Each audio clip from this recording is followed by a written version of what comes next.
How does a Sunday morning turn into a nightmare that shakes Hollywood to its core? That's the question no one could answer when news broke from Brentwood, California. The Reiner estate, a sprawling $13.5 million mansion nestled behind high gates, had always been a picture of affluence and stability. It was the kind of place you imagine in movies: sun-drenched lawns, manicured hedges, and the faint sound of laughter echoing through high-ceilinged hallways. But on Sunday, December 14th, that image shattered, leaving behind a scene so shocking, so incomprehensible, that the world could hardly process it. Before we continue, please hit the like button, subscribe to the channel, and turn on the notification bell for updates. Rob Reiner, the celebrated 78-year-old filmmaker known for classics like The Princess Bride and When Harry Met Sally, and his 70-year-old wife, Michelle, were discovered stabbed to death inside their own home. The bodies weren't found by a passerby or a neighbor. They were discovered by their own daughter, Romy, 27, whose scream would echo across social media and news outlets within hours. Imagine walking into the home you've grown up in, where every corner holds childhood memories, only to find it transformed into a scene straight from a horror film. Within minutes, law enforcement swarmed the estate. Officers moved with urgency, cameras flashed, and reporters clamored for statements. But the real shock came when the suspect was revealed: Nick Reiner, 32, the son who had lived quietly in the guest house on the property.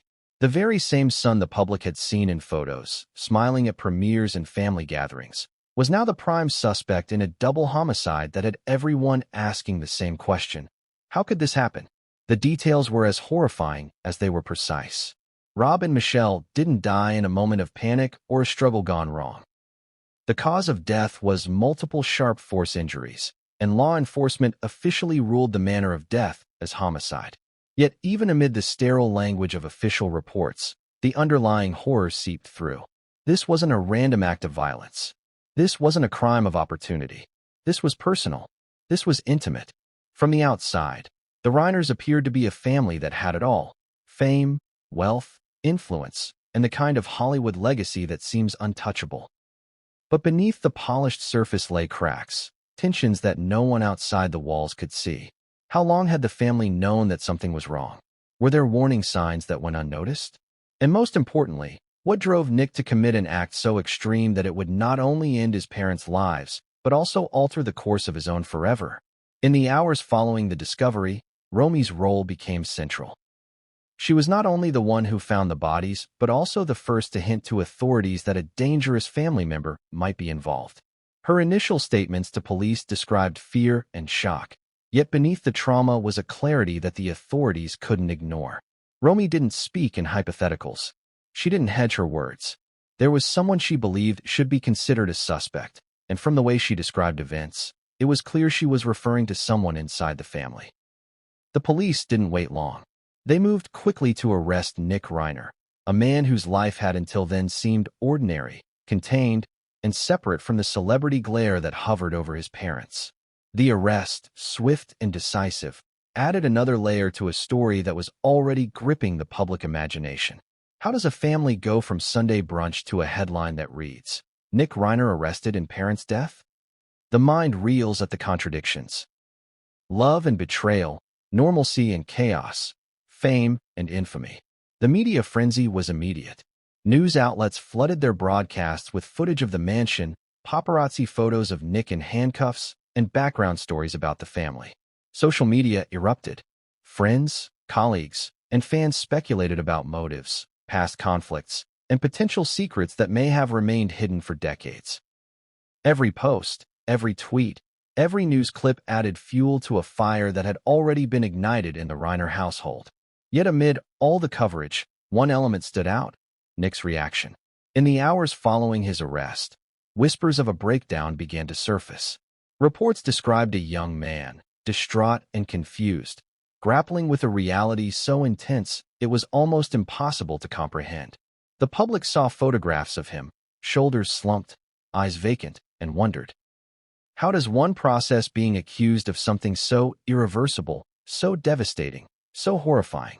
Even as law enforcement and the media worked to piece together a timeline of the events that led to that Sunday morning, questions multiplied. Why would Nick commit such a crime? Was there a motive that could explain this level of violence? Or was it an act born of desperation, mental instability, or something far darker? The answers were not immediate. And that delay only heightened the sense of suspense, the feeling that each revelation would pull back the curtain a little more on a story too complex, too dramatic, to be easily digested. In examining the Reiner family's past, a pattern of hidden tensions emerges. Rob and Michelle were prominent figures, constantly under public scrutiny. Nick grew up in their shadow, observed by cameras, reporters, and countless fans. What pressures might have built up behind the closed doors of the mansion?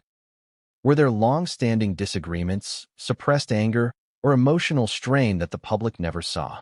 As Romy's discovery suggests, there may have been undercurrents in the family that no one outside, or perhaps even inside, fully understood. And then there is the chilling detail that nobody could ignore: the timing. The date of death, now confirmed as Sunday, December 14th, added a haunting weight to the narrative. This was not just a moment in time. It was a day that would be etched forever in the collective consciousness of Hollywood and the world. It was the day when the Reiner family's image of perfection, security, and normalcy collapsed in a single, incomprehensible act. As investigators combed through the mansion, each room told a story. Items out of place, doors ajar, signs of struggle, or perhaps premeditation, added layers of intrigue. The guest house, where Nick had lived, became a focal point. What had been his world, his private space, and sanctuary became, in a matter of hours, the epicenter of one of the most shocking stories Hollywood had seen in decades. Every object, every detail, became a potential clue, a puzzle piece in a tragedy that seemed almost cinematic in its intensity. The public watched, captivated, horrified, and deeply curious. Questions multiplied. Could this have been prevented? Were there red flags that friends, family, or professionals had missed?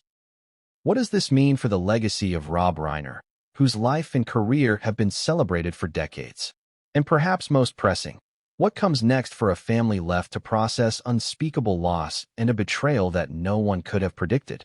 And yet, even amid the sorrow and chaos, one fact remained undeniable: this story was far from over. The court proceedings would reveal layers of complexity, personal anguish, and psychological insight that the world had only begun to glimpse. Nick Reiner's actions, the motive, and the aftermath would continue to unfold, each new detail more gripping than the last. By the end of this introduction, the audience should be left with a single, lingering thought. How could one family go from the apparent calm of Sunday morning to a tragedy so deep, so irreparable, that it would leave Hollywood and the world reeling? What does a Sunday morning look like when a storm is quietly brewing inside one of Hollywood's most celebrated households?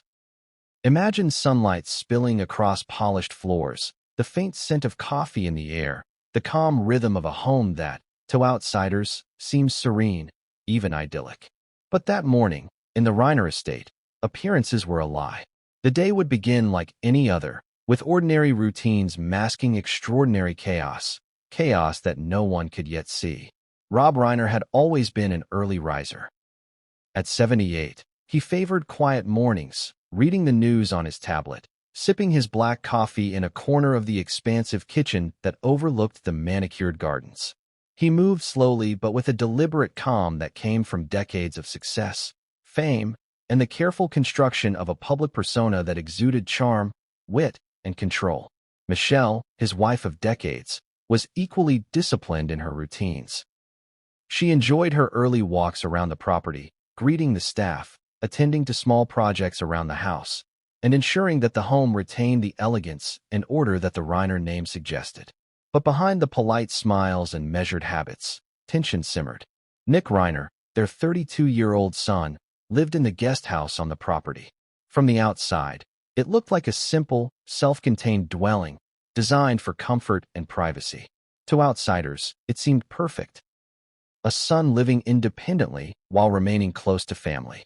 But for Nick, life in that guest house carried a weight that few could understand.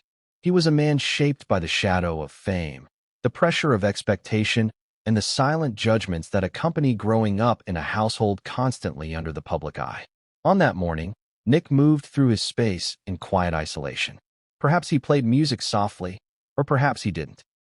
Perhaps he contemplated the day ahead, or perhaps he was already lost in thoughts he couldn't articulate. The truth is, no one could know what thoughts were consuming him. His presence in the mansion, and in the family's life, was as ordinary as it was ominous.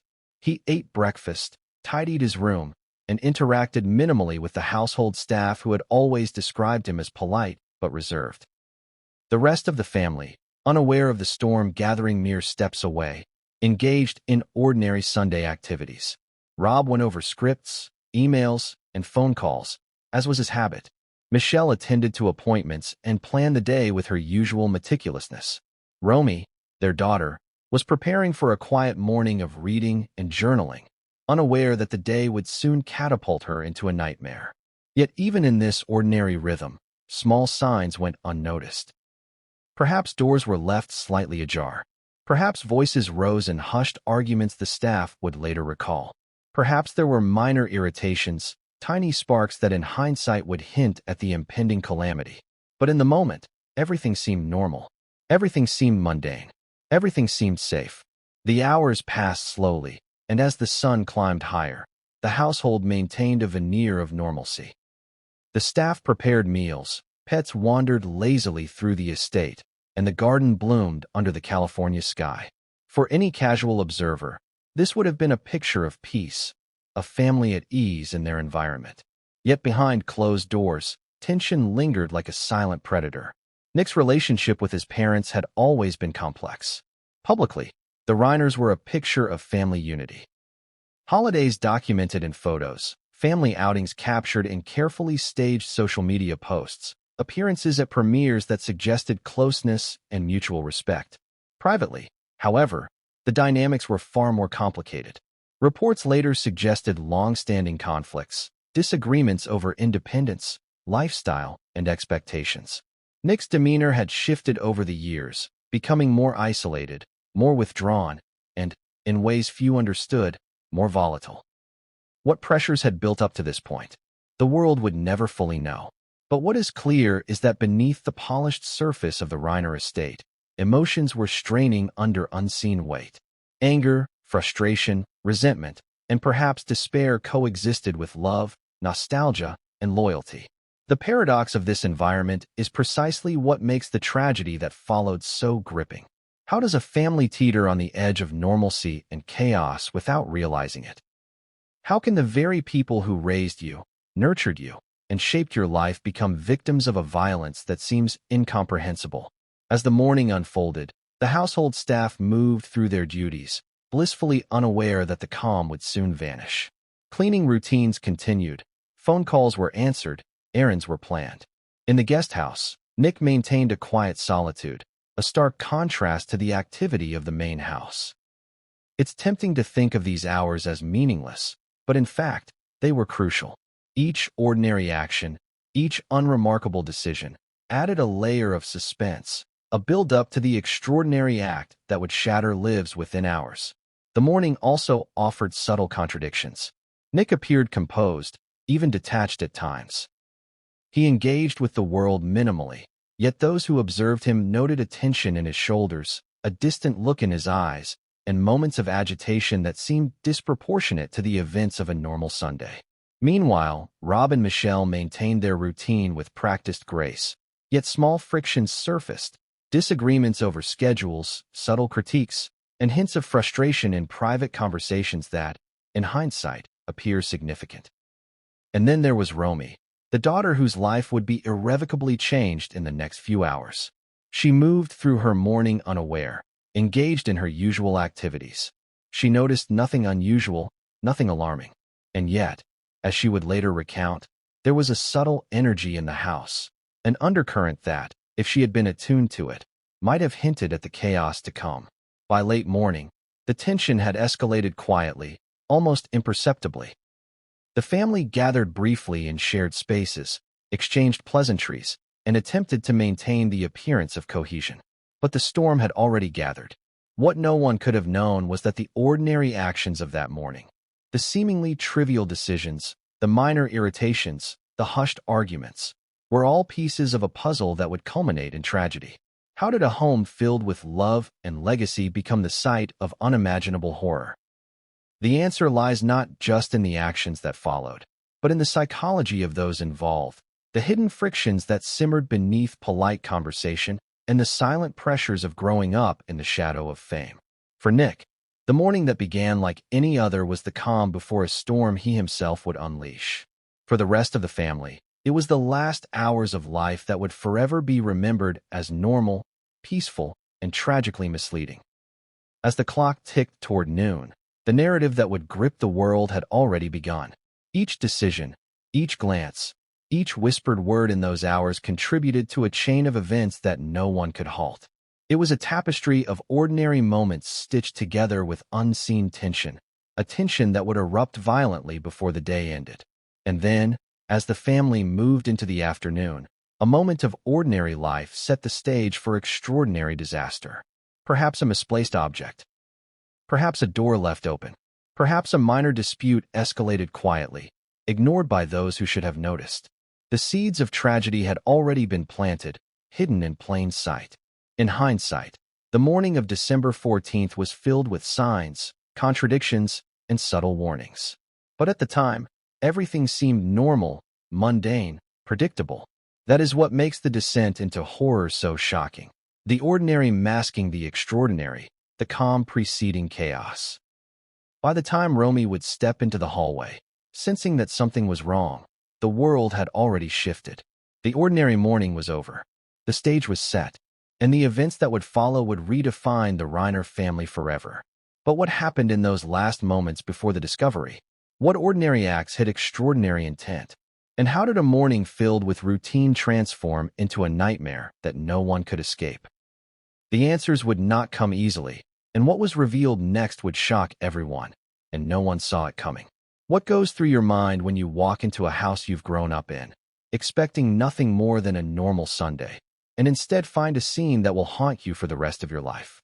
That's exactly what Romy Reiner experienced on December 14th, a day that began like any other, but ended with her witnessing a horror that no one could have imagined. Romy had always been close to her parents, particularly her mother. She knew the layout of the mansion like the back of her hand, from the kitchen with its gleaming countertops to the sunroom filled with memories of family gatherings. That morning, she had been moving through the house, perhaps carrying a book or checking messages on her phone, when she noticed a subtle stillness that fell off. It wasn't the usual quiet of a peaceful Sunday. It was a heavy, unsettling silence, a void where her parents' voices should have been. At first, she thought nothing of it. Maybe they were in their rooms, maybe engrossed in reading, maybe tending to a call or an email. But instinct nudged her forward, a sense that something wasn't right. She walked through the hallway, her steps echoing faintly, and that's when she noticed it. The front door to the living area was slightly ajar. That detail, small as it may seem, would later become crucial. The open door offered a glimpse into the scene she could never have prepared for. Romy's heart began to race. There was a subtle scent in the air, unfamiliar and alarming. Something about it triggered an instinctive fear. She called out softly, "Mom? Dad?" Her voice seemed to be swallowed by the vastness of the mansion. No response. Her initial rational thoughts tried to calm her. They might be napping, or in another room, or perhaps she had overlooked them. But the instinctual pull told her otherwise. She moved cautiously into the room, each step weighted with dread. And then she saw them. The sight is something that Romy would never forget. The bodies of her parents, still and silent, with evidence of violence that made every rational thought flee. Her scream pierced the silence, a raw, instinctual reaction that echoed through the halls and would soon ripple across the media worldwide. The shock, horror, and disbelief collided inside her. This was her family, her parents, the people who had raised her, found like this in their own home. Even as fear and panic threatened to overwhelm her, Romy's mind turned sharply to action. She dialed 911, her hands shaking but her voice clear, delivering information that would set. What struck investigators most was the contrast between the brutality of the act and the orderliness of the home. This was not a random crime. There was intention, a level of familiarity, and an intimate knowledge of the victim's routines. The house had not been ransacked. Valuables remained untouched. This was personal. This was deliberate. And that realization sent ripples through the investigative team. Evidence collection began in earnest. Every corner was photographed, every object cataloged, every room documented for forensic analysis.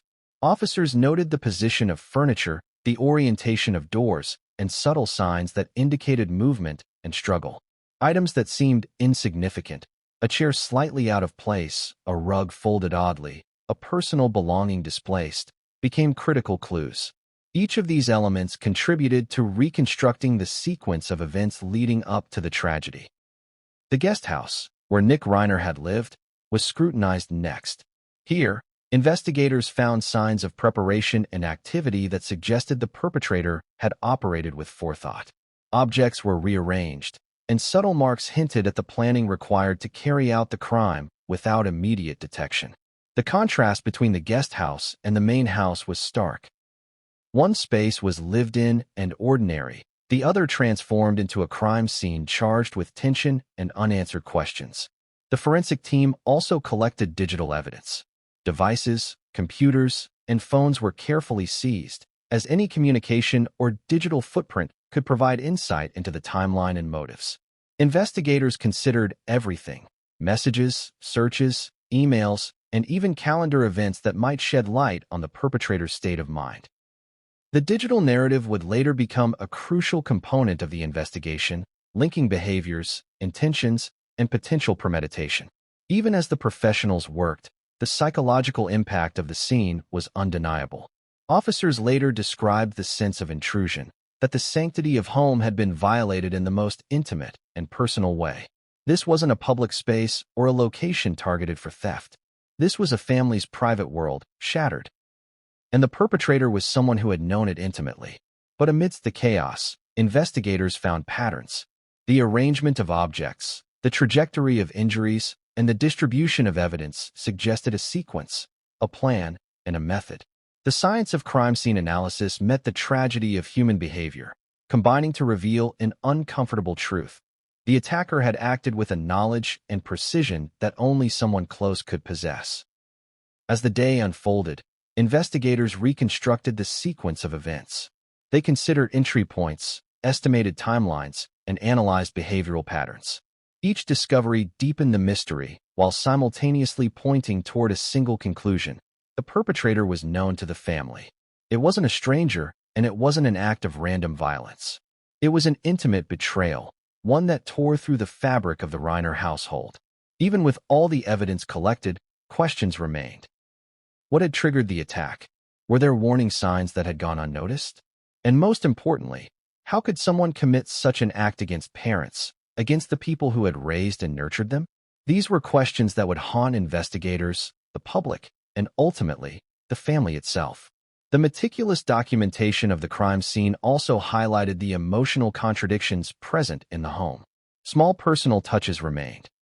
Family photographs hung in their usual places, decorative items were untouched, and everyday objects lay exactly where they had been left. Yet this ordinary setting was juxtaposed against the extraordinary violence that had occurred. It created a surreal tableau, one that blurred the lines between normalcy and horror. As forensic teams pieced together the evidence, they also began to consider motive. The lack of theft suggested personal reasons. Behavioral patterns hinted at long-simmering tensions.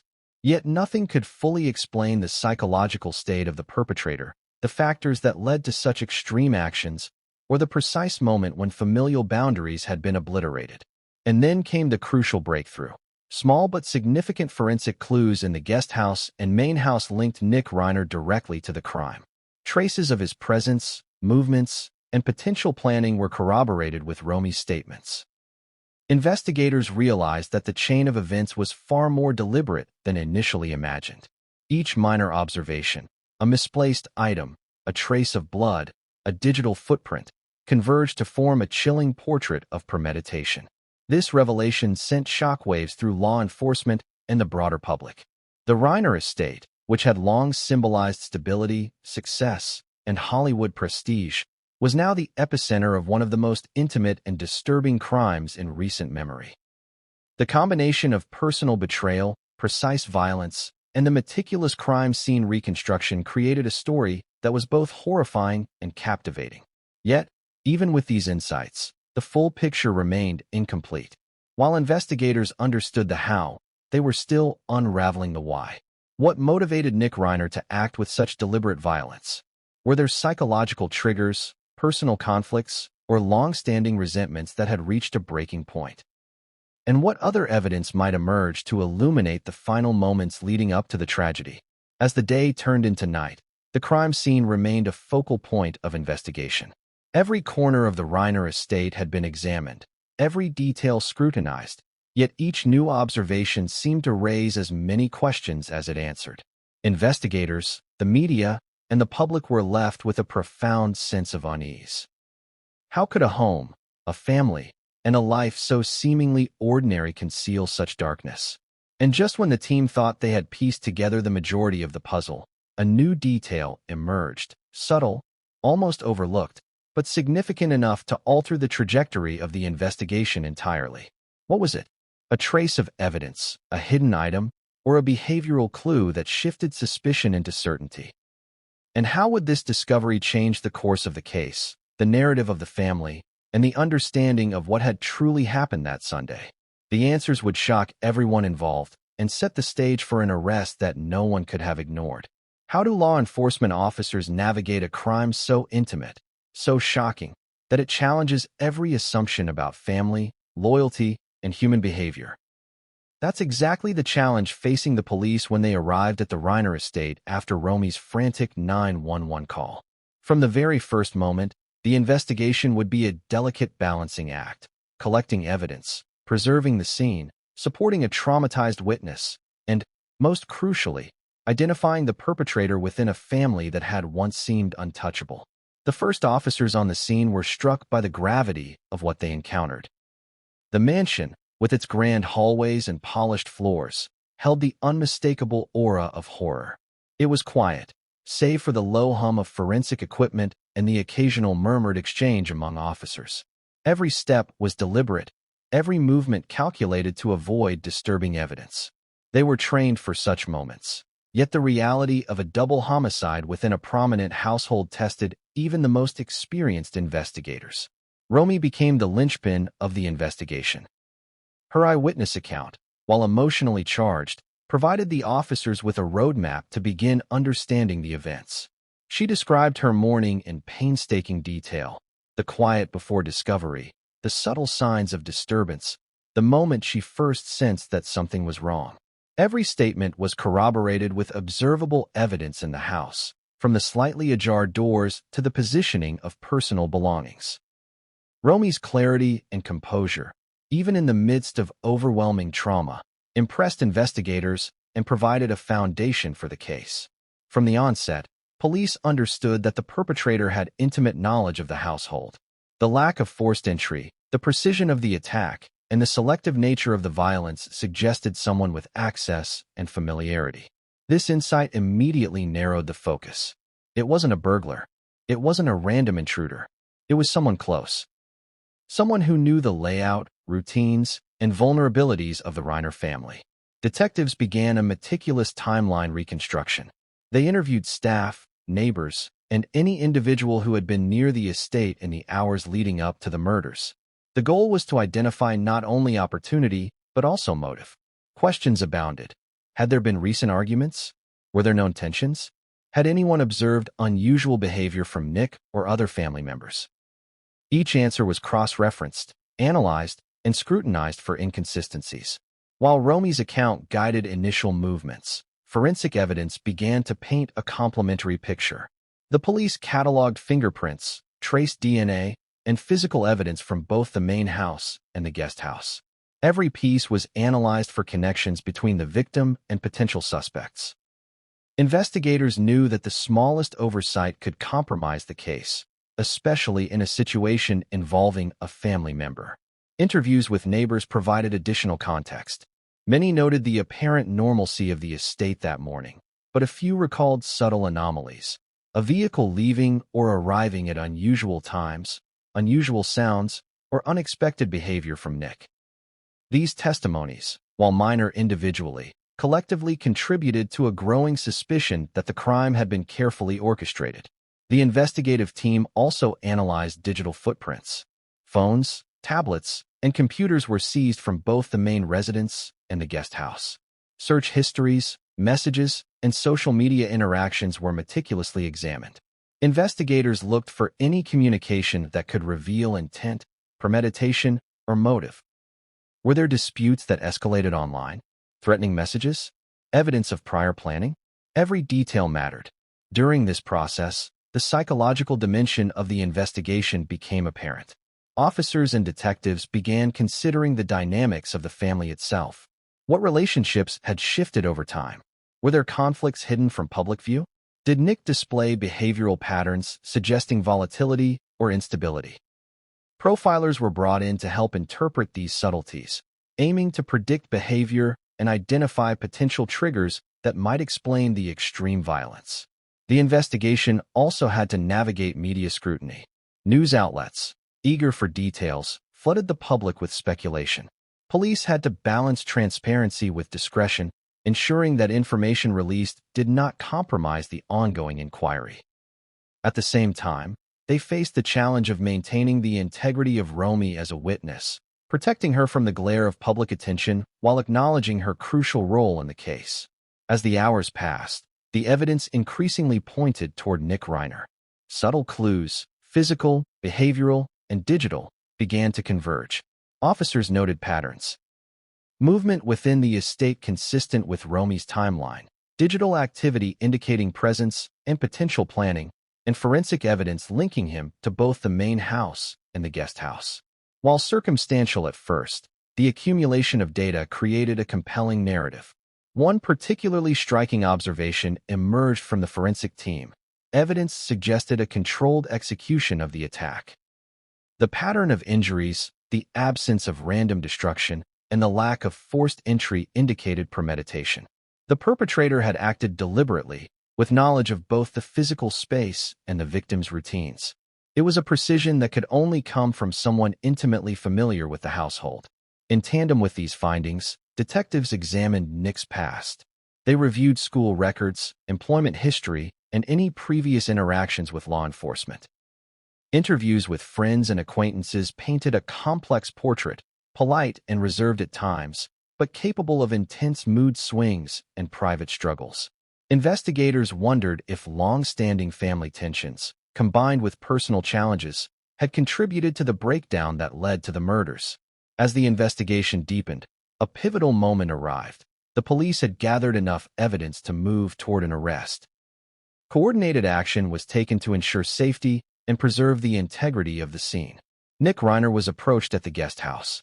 The officers were prepared for resistance, but also for the psychological complexities of arresting a family member implicated in such a heinous act. The arrest itself was tense, measured, and heavily documented.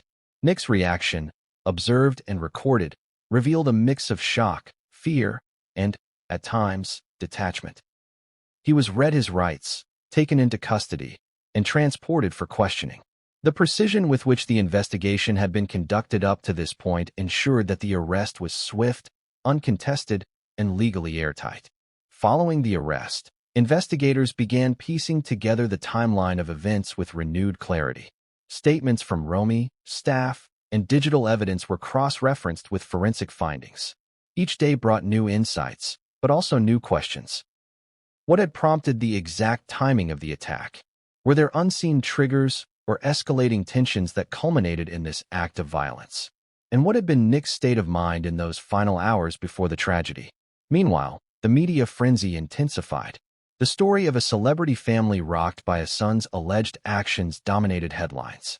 Public fascination was fueled not only by the celebrity angle, but also by the psychological complexity and shocking betrayal at the core of the case. Every new detail, minor or major, was dissected, analyzed, and debated in real time. Investigators, however, maintained focus. Their priority was evidence, truth, and procedure. They understood the stakes. The integrity of the investigation would determine the outcome of legal proceedings, the perception of justice, and the historical record of what had transpired. Every decision, every documented observation, and every interview was conducted with meticulous care. Even as law enforcement moved forward, the emotional impact of the investigation remained profound. For Romy, the arrest of her brother was both a relief and a deep emotional burden.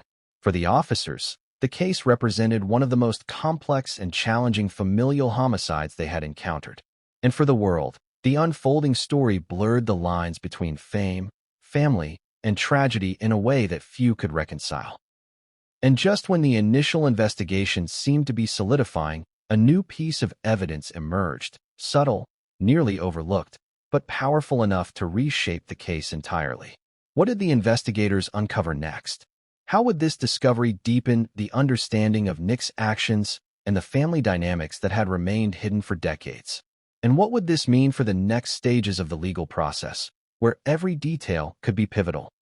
The answers would shock the world and set the stage for a courtroom drama that would leave no one untouched.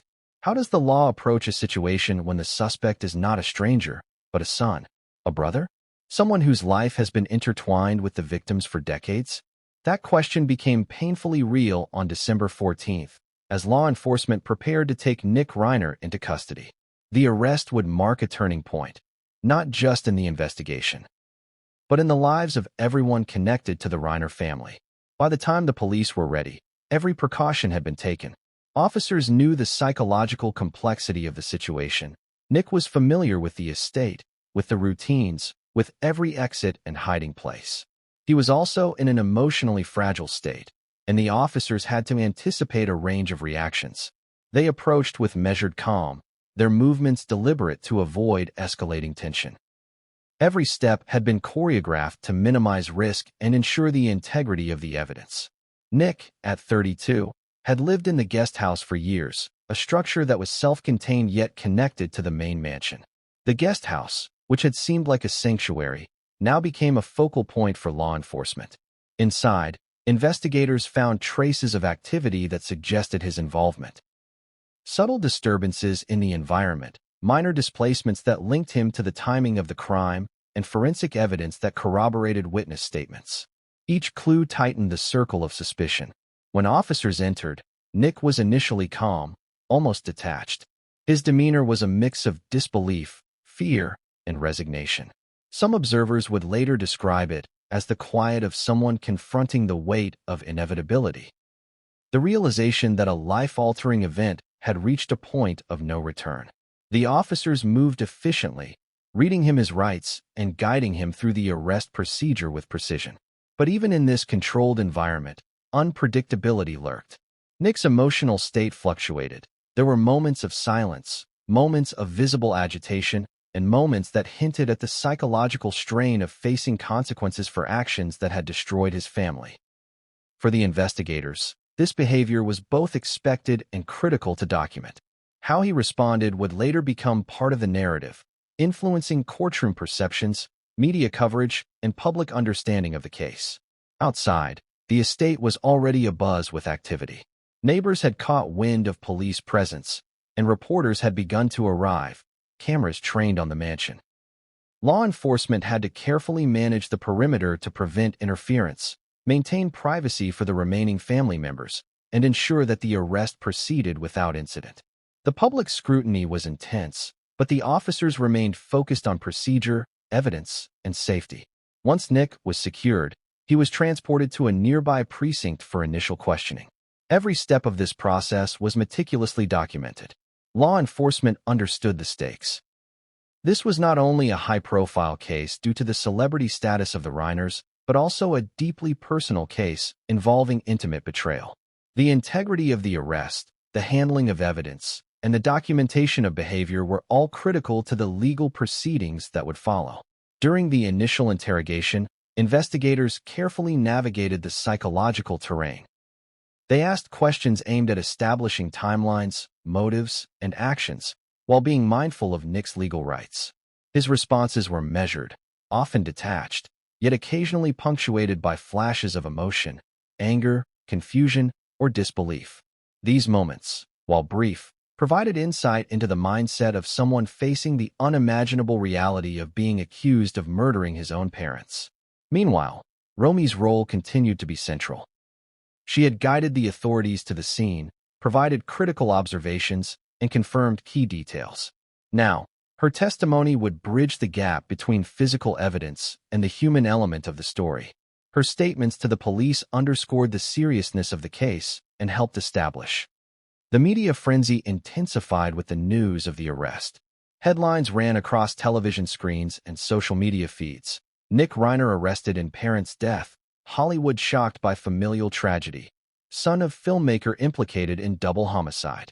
Public fascination combined horror with intrigue, fueling debates, speculation, and commentary that often blurred fact and rumor. Investigators had to carefully separate public perception from the realities of the case, ensuring that each step of the legal process remained grounded in evidence. As the investigation continued, detectives reviewed every angle. Digital evidence was cross-referenced with witness statements. Forensic reports from the crime scene were analyzed alongside behavioral observations from the arrest. Every detail, no matter how minor, contributed to a growing understanding of the sequence of events.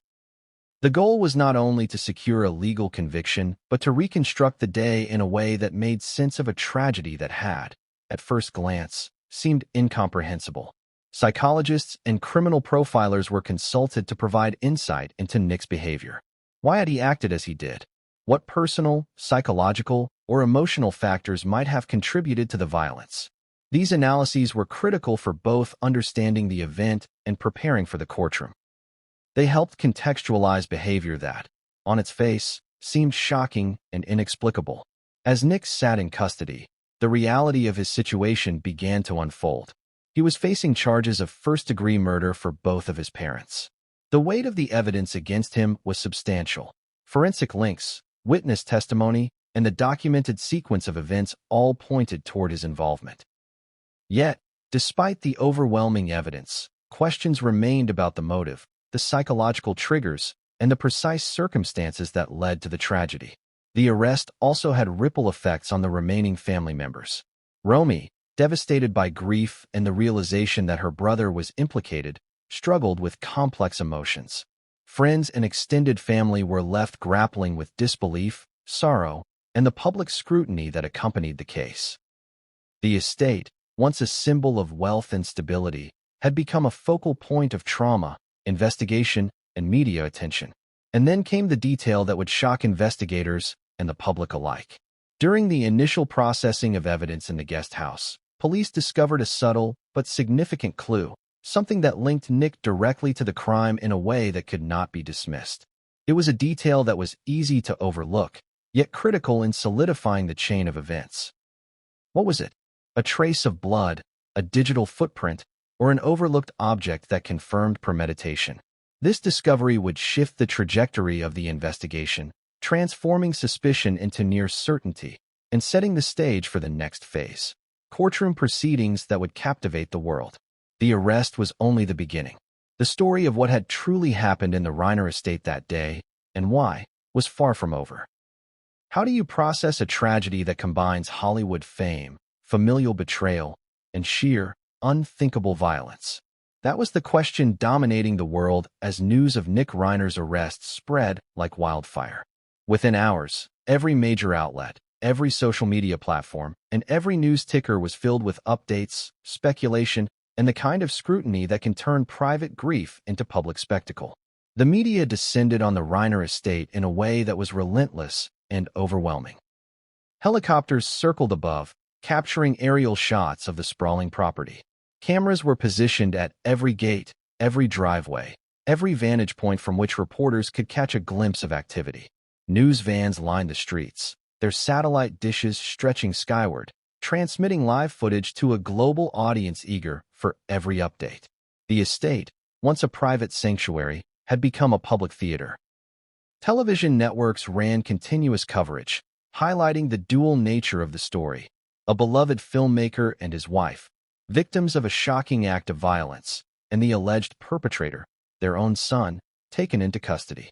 The narrative was irresistible to the public. Fame, tragedy, betrayal, and mystery all woven together in a story that had the emotional intensity of a thriller. Social media amplified the frenzy. Tweets, posts, and viral videos spread rapidly, mixing verified reporting with speculation and rumor.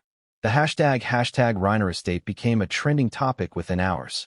Users debated motives, analyzed photographs of the mansion, and dissected every detail of the arrest. Memes, GIFs, and commentary filled timelines worldwide, a stark reflection of how modern tragedy intersects with digital culture. Reporters quickly dug into the family's history. Public records, interviews with friends, and past media appearances were all mined for clues about dynamics that could explain the unthinkable. Analysts and commentators offered theories, ranging from financial disputes to mental health struggles, from sibling rivalry to suppressed anger. The public was captivated, and the narrative evolved rapidly with each new revelation. Romy's involvement became central to the story. News segments highlighted her bravery, emphasizing how she had discovered the bodies and guided authorities through the mansion. Interviews, often conducted remotely to protect her privacy, portrayed her as composed and resolute despite the trauma. Her statements humanized the story, giving viewers a lens into the emotional devastation while also framing the investigation's direction. The coverage, however, was not without contradictions. Some outlets focused heavily on sensational aspects, highlighting the celebrity angle and the alleged betrayal. Others emphasized the procedural elements, discussing forensic evidence, timelines, and legal implications. This clash created a multi-layered narrative, one that captivated audiences by providing both the shocking human element and the analytical, methodical side of the investigation. Amid the coverage, experts were brought in to provide context. Psychologists, criminal profilers, and legal analysts dissected Nick's behavior, questioning what could drive a son to commit such an act against his parents. Was it premeditated? Was it spontaneous? Were there underlying psychological issues? Each opinion, each analysis, added layers of complexity to a story that already defied comprehension. Public fascination was fueled by the rarity of the crime. Homicides involving adult children and their parents are statistically uncommon, and when they intersect with celebrity, they take on an almost mythic quality. Viewers and readers were drawn to the contrast, the polished world of Hollywood against the raw, human tragedy of betrayal and loss. It was a juxtaposition that made the story irresistible. The media also began to piece together Nick's past. School records, early career choices, and previous public appearances were all examined for clues. Was there evidence of emotional volatility? Signs of conflict with family members? Patterns that could indicate a build-up to violence? Every detail, no matter how minor, was scrutinized and discussed in news segments and online forums. Even the smallest aspects of the case were dissected. Observers analyzed video footage from the estate, scrutinized photographs of the crime scene, and pored over the timing of events. Everything became a potential clue, and the public became amateur detectives in real time. Each post and broadcast contributed to a growing, often chaotic narrative, layering speculation onto facts and heightening the tension. Meanwhile, the Reiner family struggled to navigate the intrusion. Privacy was virtually non-existent. Journalists and paparazzi hovered at the edges of their lives, capturing reactions, movements, and statements. Legal representatives worked tirelessly to protect the family's rights, manage media relations, and ensure that reporting did not compromise the investigation or court proceedings. Even as media coverage expanded, authorities remained focused on the facts. They recognized that public fascination could influence perceptions and potential jury pools. Meticulous documentation, careful evidence collection, and adherence to procedure were paramount. The contrast between the frenzy outside and the methodical work inside highlighted the delicate balance of modern criminal investigations involving high-profile subjects. And yet, within the chaos of media attention, a new development emerged. A small, almost overlooked detail discovered during the investigation began to surface in reports, hinting at a deeper complexity. Was Nick acting alone? Were there elements of planning or collusion that had been missed? Could there be aspects of the case that contradicted initial assumptions? The public, unaware of the full context, speculated wildly. Rumors circulated online, alternative theories about accomplices, psychological breakdowns, and family secrets. Each theory added fuel to the fire, complicating the narrative and amplifying the sense of suspense. By the end of the first 48 hours, the Reiner story had achieved global prominence. Headlines ran across continents, social media buzzed incessantly, and the combination of celebrity, tragedy, and familial betrayal kept viewers engaged. For investigators, it was a reminder of the stakes. The evidence had to be unassailable, the procedure flawless, and the narrative within the courtroom grounded in fact, not speculation. Yet, even as the world fixated on the sensational elements, law enforcement continued to unravel the details of what had occurred that morning. Every discovery, every small clue, brought them closer to understanding the motive, the planning, and the sequence of events.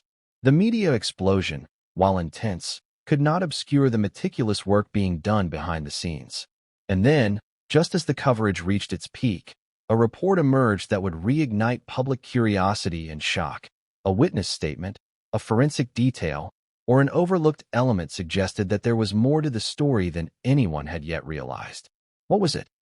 What hidden piece of information would challenge assumptions, deepen the mystery, and set the stage for the next explosive chapter in this unfolding saga? What secrets can a family hold behind closed doors, and how do those secrets simmer quietly until they explode into tragedy? For the Reiner family, what appeared to outsiders as a picture-perfect household had layers of tension, resentment, and unspoken conflicts that no one could have predicted would culminate in violence. Understanding these hidden dynamics is key to grasping the full magnitude of what happened that December morning. Even before the events of that fateful Sunday, the Reiner household had its complexities. Rob and Michelle were public figures, constantly under the scrutiny of Hollywood, fans, and media alike. Their success brought wealth, influence, and admiration, but it also created an environment of pressure and expectation for their children. Nick, in particular, had grown up in the shadow of his parents' fame. Every accomplishment of his was measured against a backdrop of cinematic legend.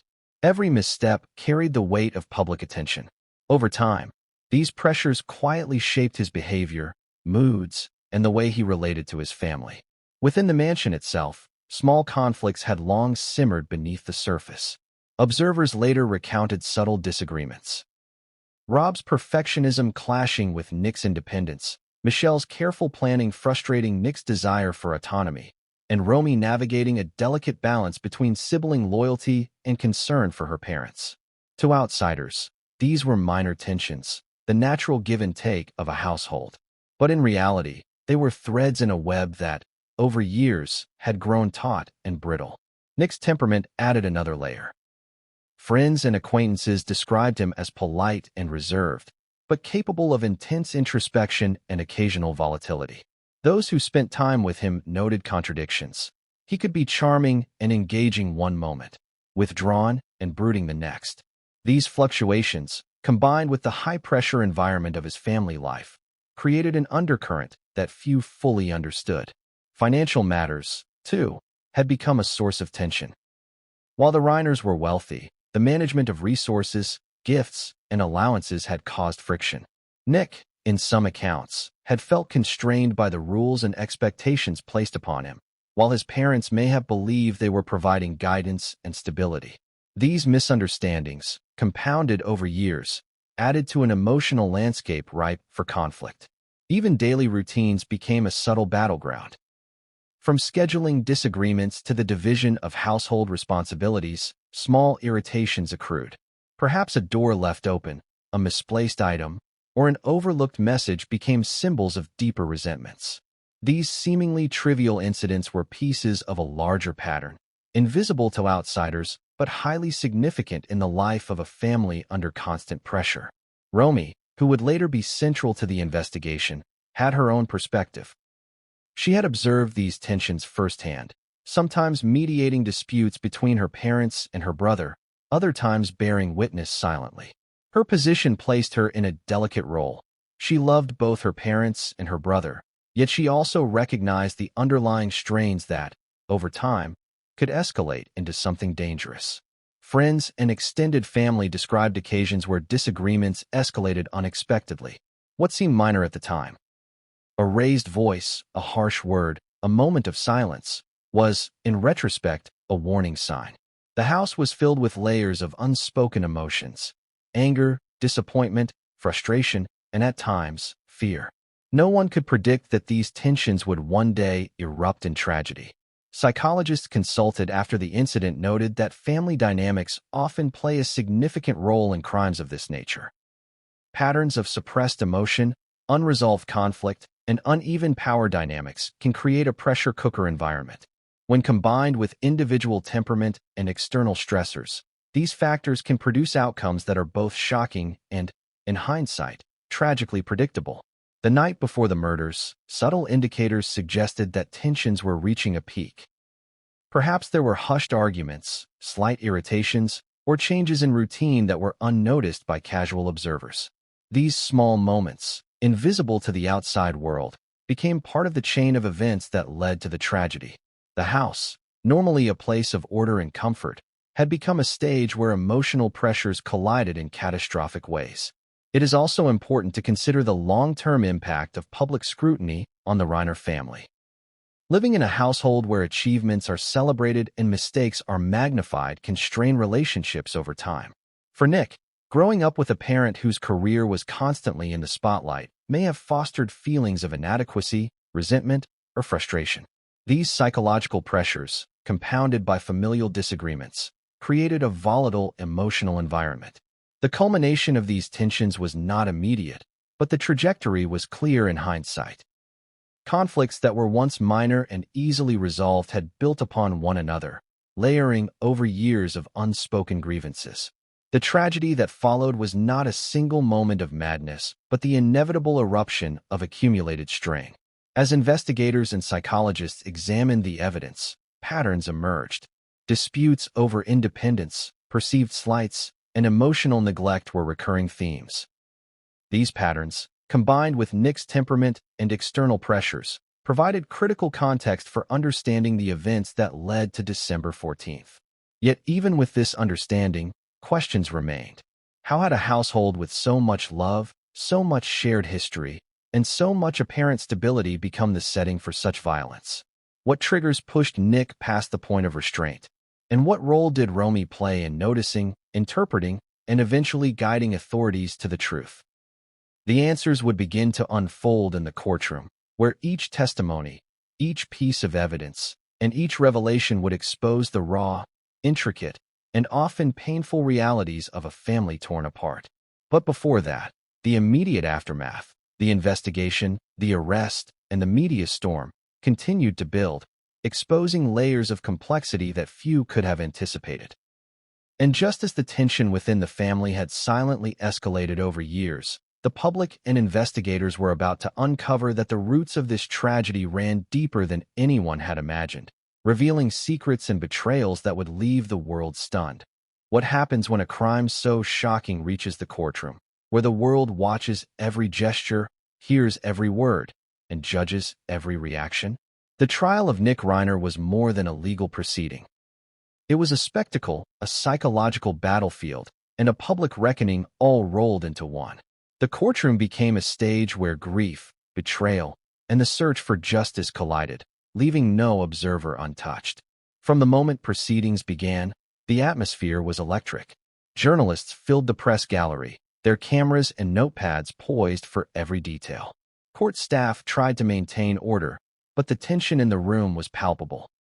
Friends, extended family, and observers watched quietly, some in shock, others with anticipation. And at the center of it all sat Nick, the alleged perpetrator, facing the consequences of his actions.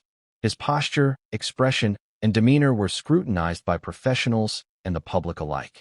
Every movement, every sigh, every blink was analyzed for insight into his state of mind. The opening statements set the tone. The prosecution laid out a narrative of premeditation, detailing the evidence collected during the investigation, forensic analysis, witness testimony, and digital records that pointed to Nick's involvement. They described the meticulous nature of the crime scene, the precision of the attack, and the intimate knowledge required to carry out such an act. The language was clinical yet haunting, painting a picture of a calculated act that shattered the lives of those involved. In contrast, the defense sought to humanize Nick. They presented him as a troubled individual, shaped by familial pressures, psychological challenges, and external stressors. They emphasized his upbringing, the weight of his parents' fame, and the complex dynamics within the household. Their goal was to provide context, to show that while the act was horrific, understanding the person behind it was essential for a fair trial. Witnesses were called, beginning with those who had been closest to the family. Romy, whose discovery of the bodies had initiated the investigation, was among the first. Her testimony was precise, emotional, and impactful. She recounted her morning, the sequence of events leading up to the discovery, and the subtle clues that had guided her to understand that a family member was responsible. Her words carried weight not only because of their factual content, but because of the emotional reality she conveyed, a daughter grappling with grief while pointing to the brother she loved as the central figure in a tragedy. The courtroom observed every nuance. Romy's voice occasionally wavered, yet she maintained composure, describing details with clarity. Her testimony revealed the complexity,